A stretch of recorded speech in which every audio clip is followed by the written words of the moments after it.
Welcome back, everybody, to the video series of the Brett Baer interview with Kamala Harris, as we're taking a dive through it to find all of the hidden gems that is hiding inside. This is a unique interview, being that it is one of the only times, and will be the only time, that Kamala Harris has went on unscripted in a not rigged setting before the elections. So join me and see if you might learn something to make your decision up these upcoming elections. I'm Joe, and this is just your average Joe's experience. Well, let's get into it. Let's all be honest about that. I have no pride in saying that this is a perfect immigration system. I've been clear, I think we all are, that it needs to be fixed. Yeah, we need more. I was just down at the border talking with border agents, and they will tell you. I'm sure that border. Probably, I know you investigate, and you are a serious journalist. They will tell. The border she's talking about is a vacation site. I wish I could go to that border. I'd go to that border 10 days out of Sunday, out of the week. 10 days out of the week. But she hasn't really been to the border. Ever since she has been the border czar, she has never went to the border, the actual border, where everything is going down, where people are coming in, people are getting injured, people are getting taken. She hasn't went there. Tell you, we need more judges. We need to process those cases faster. We need the support for those cases that should be prosecuted. They need more resources, and Congress ultimately is the only place that's going to get fixed, Brett. Well, that's how this system works. That's the premise of this question. There were 90-plus executive orders that were rescinded in the first days. It was for this. I'm not going to stay here because there's other things to talk about, but you frequently talk to the Border Patrol Union who supported that bipartisan bill. They supported it. But they also just endorsed Donald Trump and said, you've been, quote, a failure with border security. Why do you think they said that? I think they're frustrated, and I get it. Notice how she cannot go back and say that the Border Patrol has endorsed her, because she has said that. She has said that the Border Patrol has endorsed her. Here, she is acknowledging that they have not endorsed her, because she's agreeing that to what Brett Baer has been saying. They want support. They want support, and that's what that border security bill would have done. These guys down at the border, these men and women, they're working hard. They're working around the clock. I get it. There's a lot of people that look back at what you said in 2019 when you first ran for president. And there have been changes, and you've talked about some of them.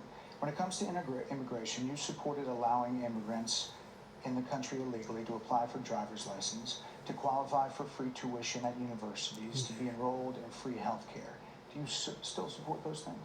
Listen, that was 5 years ago, and I'm very clear that I will follow the law. I have made that statement over and over again. So is she saying that she is for that? She isn't for that, because she hasn't stated yet. If that's the case, you chose a running mate, Tim Walz, governor of Minnesota, who signed those very things into state law. So do you support that? We are very clear, and I am very clear, as is Tim Walz, that we must support and enforce federal. She's like, I wasn't prepared for that question. That didn't come up in my debate practices. Law, and that is exactly what we will do. So decriminalize. Literally the exact same answer that she had just said. She's not saying yes or no. Just be honest. Just be straight. This is why we like Trump, because he's straight. If he says he doesn't like you, he doesn't like you. Sorry, Rosie O'Donnell. Border crossings, like you said in 2019. I do not believe in decriminalizing border crossings, and I've not done that as vice president. I will not do that as president. So these are allegations that you've had. Well, let's be very clear.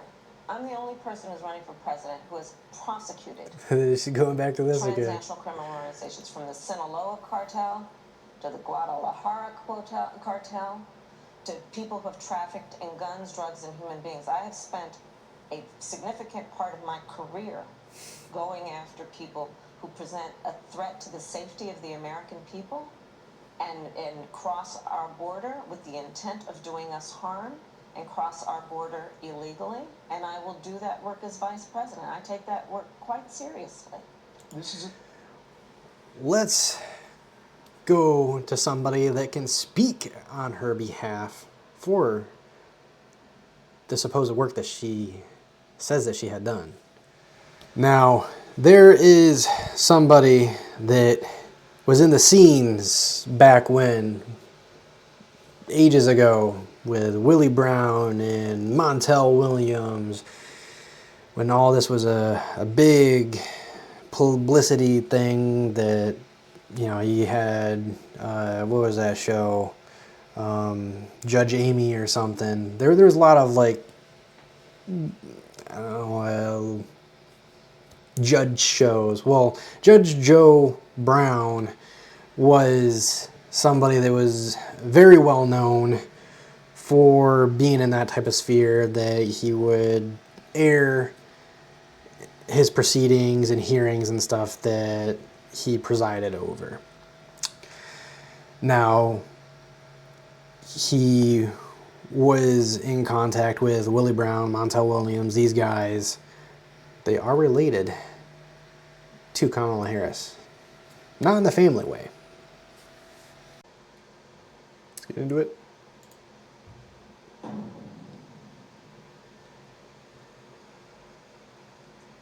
And I want to backtrack to a comment you made earlier about the casting couch. So that's true? Like, because I've always heard this rumor that she slept her way to the top.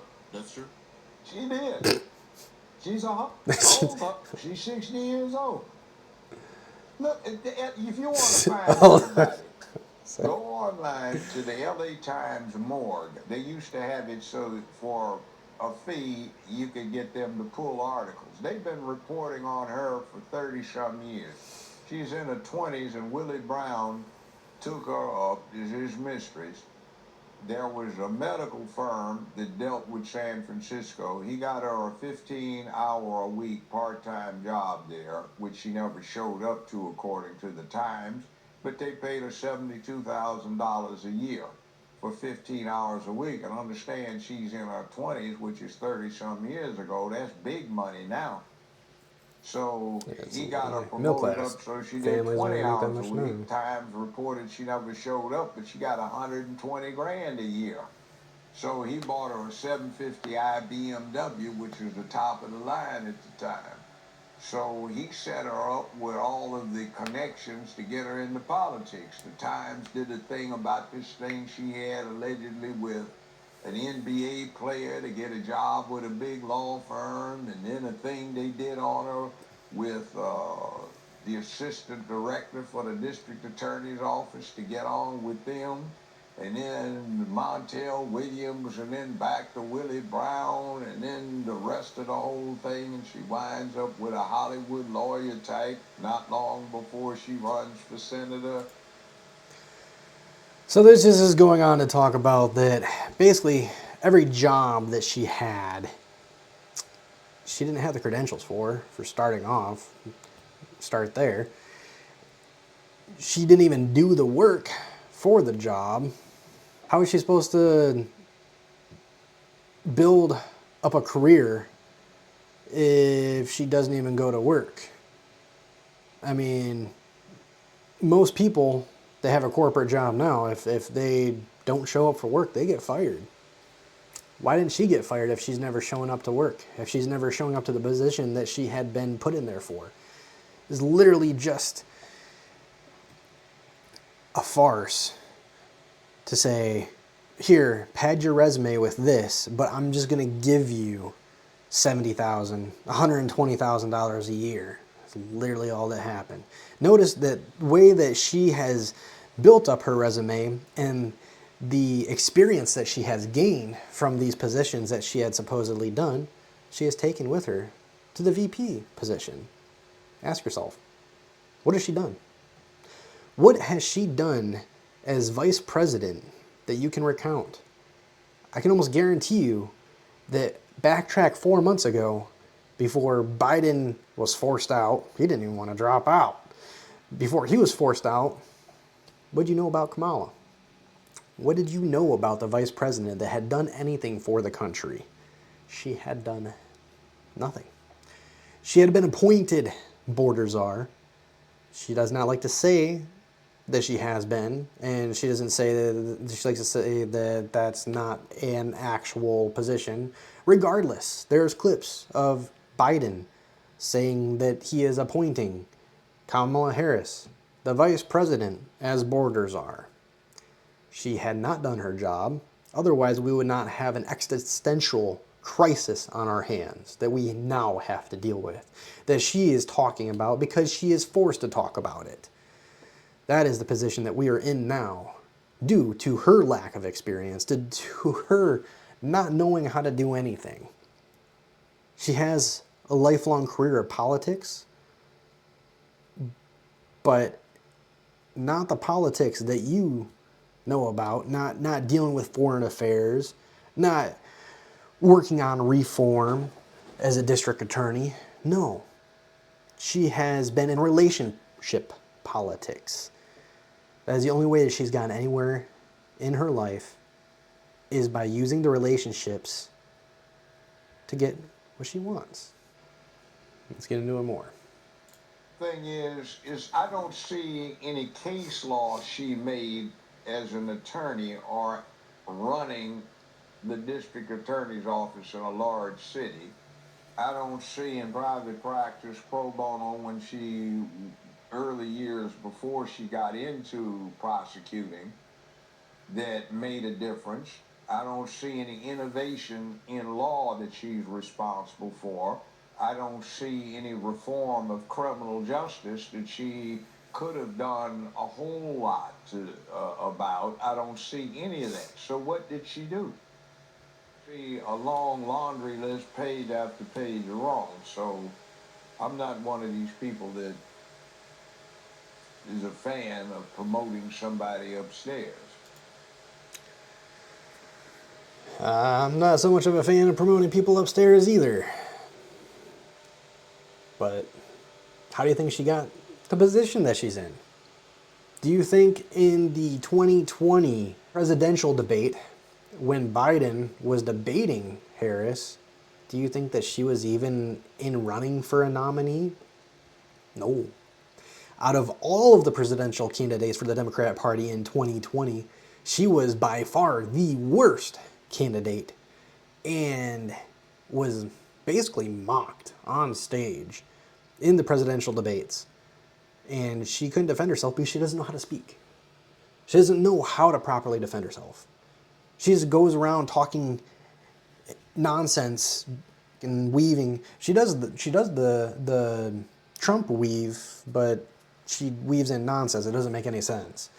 And then she recites and restates the same things. It's like when you ask her a question and she just restates the question in the form of an answer.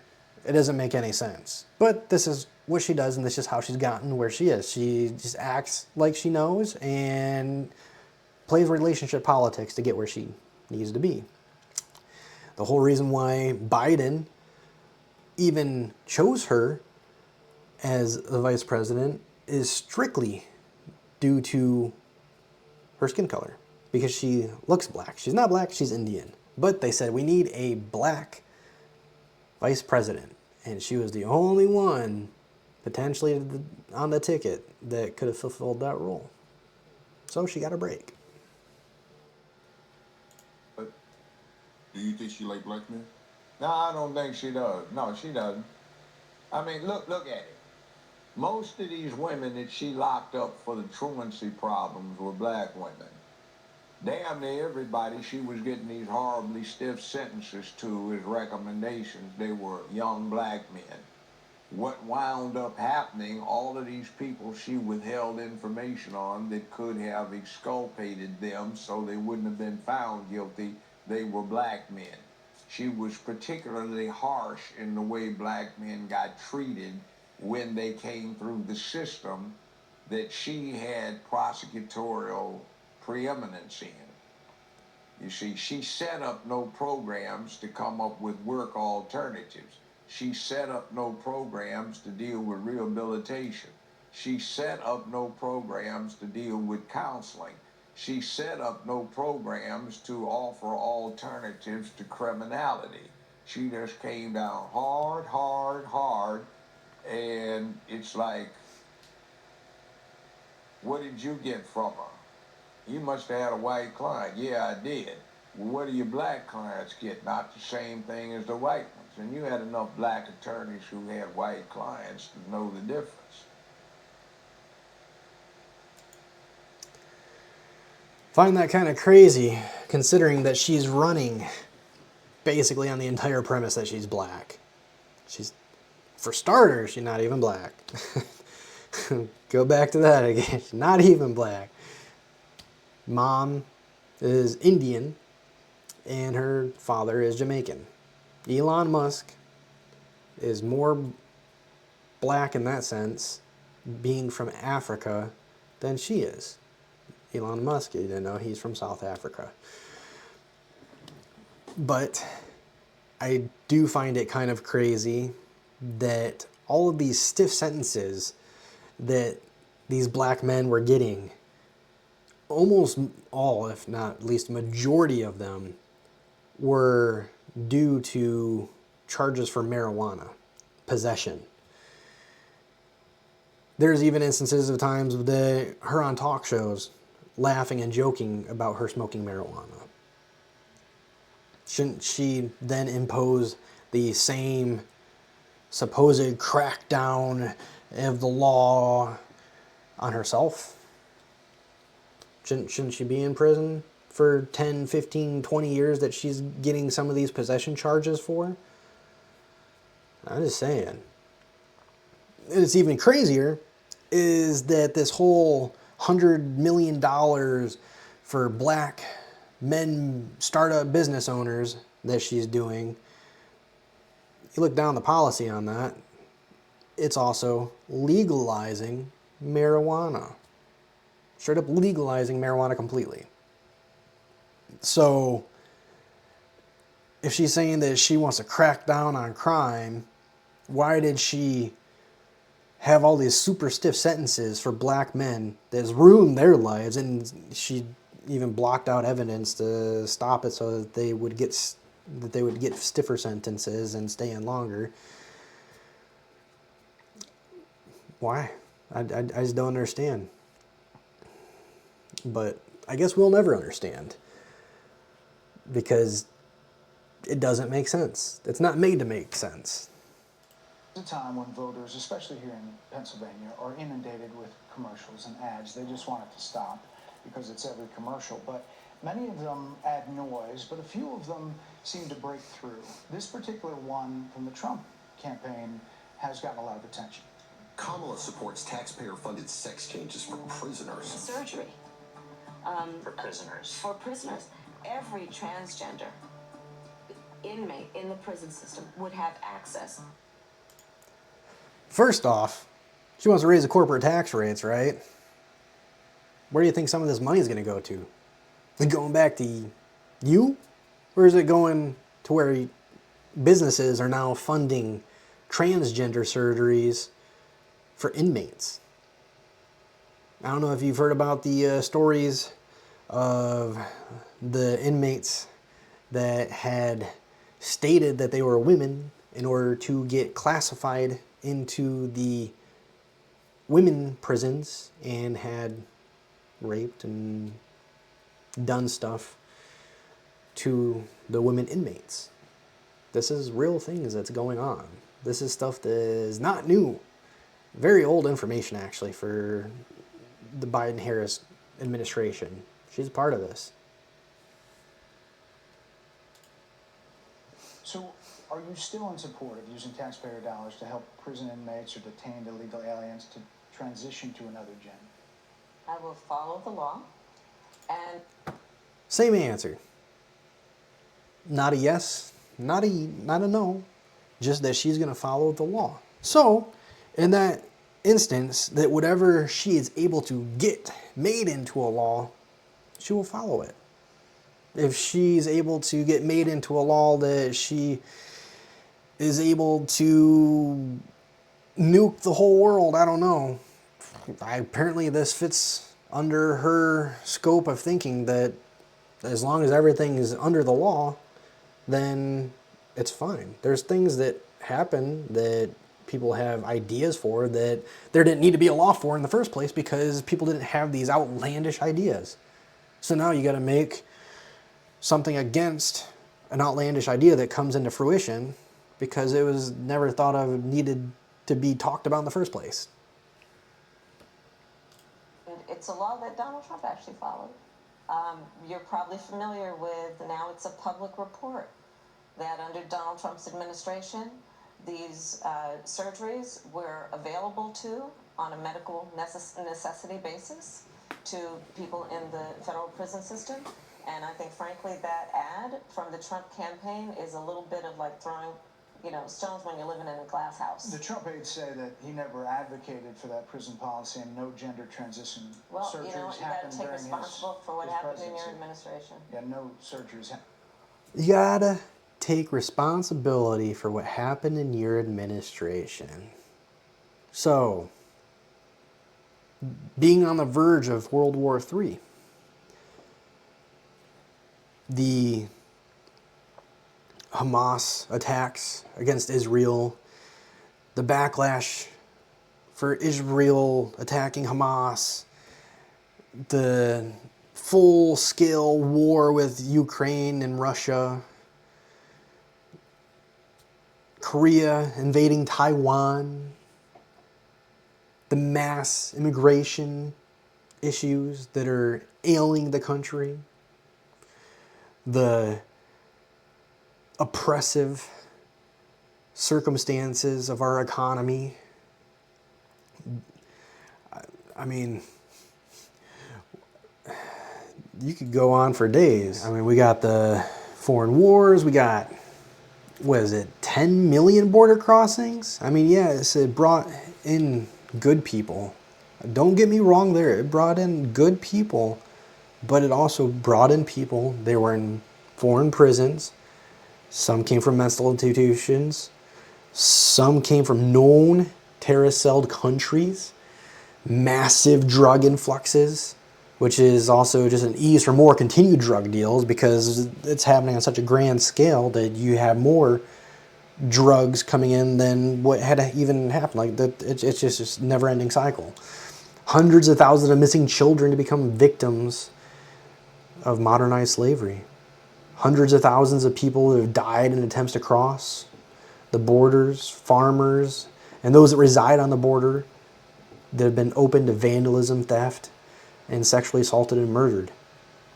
We have about, 30% increase in cost of groceries, 50% increase in gas prices. And I mean, we can take a stroll back in memory lane when gas prices even peaked over $6, when they had only been $2.19 back at the end of 2020. That is during the pandemic that they so supposedly say is the catastrophic reason for everything. We have men and women's sports, men and women's prisons, we just went over that, men and women's bathrooms and locker rooms. Education has even plummeted. Probably, just throwing this out there because of all the CRT and gender studies that just flooded our classrooms instead of arithmetic, language, and the arts. The Education Competitiveness Report shows that we ranked 12th lowest. I mean, that's the lowest we've ever been in the annual ranking system since, ages. In 2018, we were ranked first. North America is one of the fastest declining nations in regards to Christianity, while China is the fastest growing nation converting to Christianity, which this is due partly because of the woke agenda. I mean, we've got, where do I start? They've been pushing things that just try to satisfy the flesh that is very unholy. We have drag shows that's being introduced to children into children's television shows. I mean, if it doesn't belong in your home for your children, then it doesn't belong in the classrooms or in kids' TV shows. Just Point blank and simple. Here's a little bit about that. The U.S. education rankings compared to other countries. The U.S. placed 16th out of 81 countries in science when testing when it was last administered in 2022. The top 5 math scoring countries in 2022 were all in Asia. Not a single one in North America. U.S. students' math scores have remained steady since 2003. Their science scores have been about the same since 2006. The IMD World Competitiveness Center reports that the U.S. ranked 12th in its 2024 competitiveness report after ranking first in 2018. So, under Trump, it was at an all-time high. Well, first. You can't get much higher than first, so if it ever occurred in any other time before then, I guess it was the same. But now, currently, it's 12th. We fell 12 spots. Here it talks about the number of Chinese Christians has increased significantly since the easing of restrictions on religious activities during the economic reforms of the late 1970s. Why is Christianity growing so fast in China? What country is Christianity growing the fastest in? Singapore, China, Hong Kong, Taiwan, Indonesia, and Malaysia. And out of all, China. All right, let's finish up this episode. Happened in this It's presidency. in So black and white. would you still advocate for using taxpayer dollars for gender reassignment I will surgeries? follow the law, just as I Follow think the law. Trump would say he did. You would have a say as president. Like I said, I think he spent $20 million on those ads, trying to create a sense of fear in the voters because he actually has no plan in this election that is about focusing on the needs of the American people. Whereas, at $20 million So you on that do? ad, on an issue that, as it relates to the biggest issues that affect the American people, it's really quite remote. And again, his policy was no different. Look at... So sex change is what the American people want. That's what they want to focus on, right? where we are, though. They say On it's plans for different, the but American we'll move people, on. I'm offering a plan to deal with affordable housing. I'm offering a plan to deal with what we need to do to strengthen small businesses, which are the backbone of America's economy.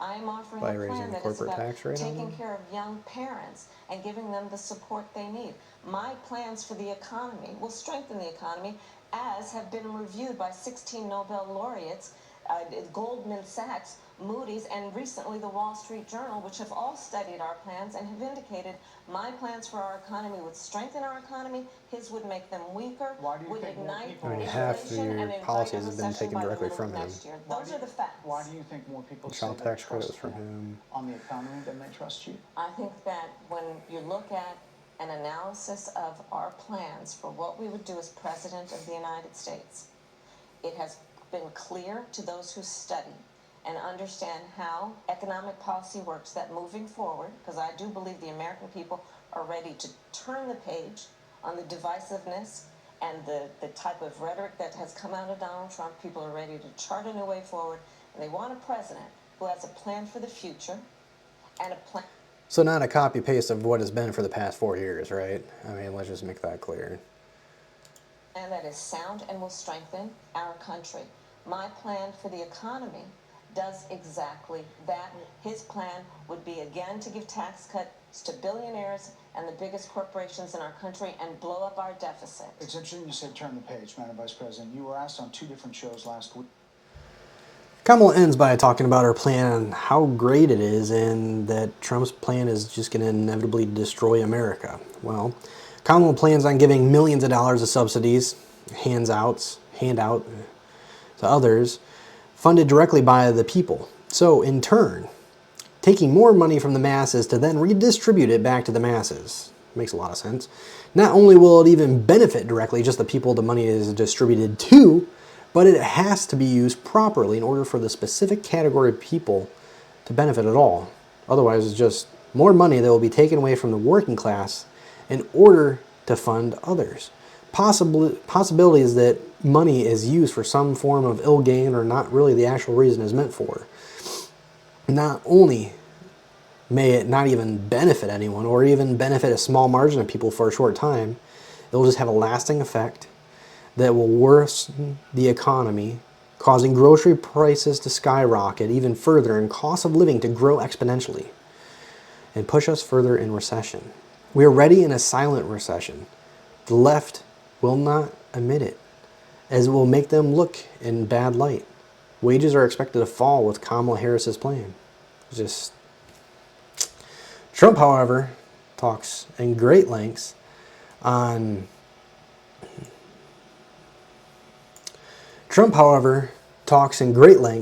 how he will create funding, not by taking more money from the working class and corporations, but actually lowering the amount of money that is taken, whilst also providing more work opportunities by bringing back more jobs to the U.S., creating incentives for corporations to build here, and keeping the companies that are actually to stay here, lowering the cost of living by reducing inflation.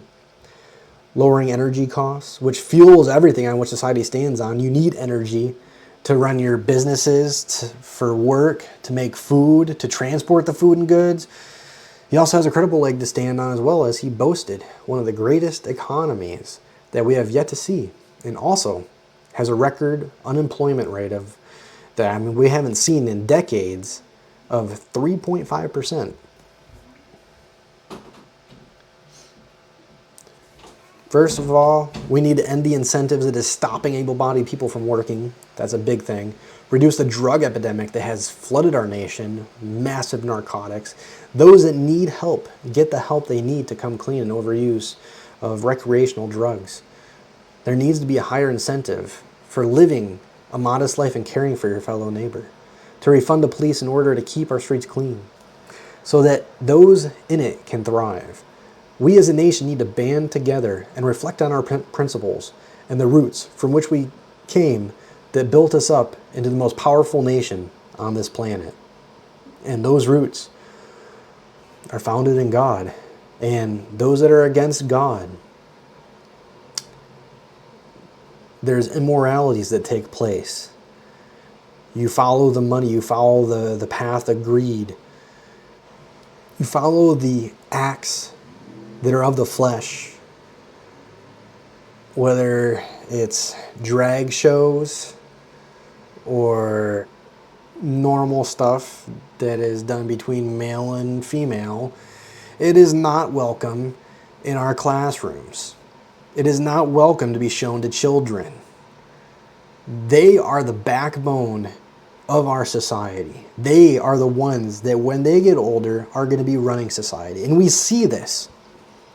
We see this now with the the newest generation that is coming to fruition and is making choices and decisions about the country, have been indoctrinated from the public school districts and the junk that has been fed to them. The history books have been taken away and replaced by gender studies and critical race theory. Things that is ultimately just to strip our unity away in this country and to find ways to attack each other. These are immoralities that are the destruction of our nation. So, join me in this dive that we are doing to take apart the ill intentions of this administration and to expose it in the light for what it really is, and go back to the founding of what made this country great. It was a focus on God above all else, with glory and patriotism in our hearts that fueled every one of us as Americans. I invite you to go on this journey with me and to stand up for our freedoms and our beliefs, or what we believe that has made this country great, and not just this country, but made the world great. For all of the countries that have been exposed to Christianity, to Lord our Jesus, has flourished. I don't know what more to say than that. But check out the next instance of this video series and make a better, well-informed decision come this election. God bless you, God bless your families, and God bless these United States of America.